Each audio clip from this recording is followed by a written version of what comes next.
Assalamualaikum warahmatullahi wabarakatuh. Kembali kita berjumpa di channel Mak Etek Jagat. Pada pembahasan kita sebelumnya, telah kita bicarakan mengenai sekilas tentang ukiran Minang.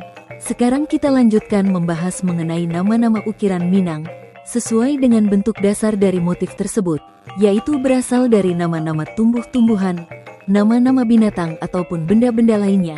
Perkembangan motif ukiran Minang sekarang ini mencapai jumlah ratusan. Hal ini terjadi karena setiap seniman ukir bebas membuat variasi motif sesuai dengan situasi yang dihadapinya ataupun menurut kemauan estetis pengukir itu sendiri.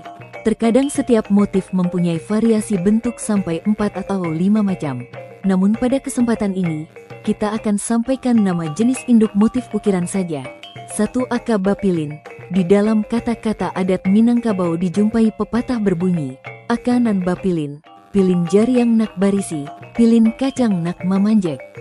Maksudnya dari kata-kata tersebut, bahwa setiap tindakan tentu ada maksud dan tujuannya. Ibarat akar, akarlah yang berpilin, namun jaring pun berpilin. Bila jaring tidak dipilin, mustahil ikan yang ditangkap bisa dapat. Sebaliknya, kacang juga berpilin. Batang kacang sudah berpilin, berarti kacang tersebut akan merambat. Sebaiknya diberi penyangga atau tiang untuk merambat. Jadi, dengan mempelajari gejala-gejala alam yang dicontohkan, seperti akar, jaring, dan kacang, kita akan tahu tentang segala sesuatu yang mungkin terjadi, dan tanggap akan gerak-gerik, karena segala aksi tentu ada tujuan dan maksudnya. Demikianlah tentang Aka Bapilin. Untuk kelanjutan ukiran Minang, akan kita bahas pada kesempatan berikutnya.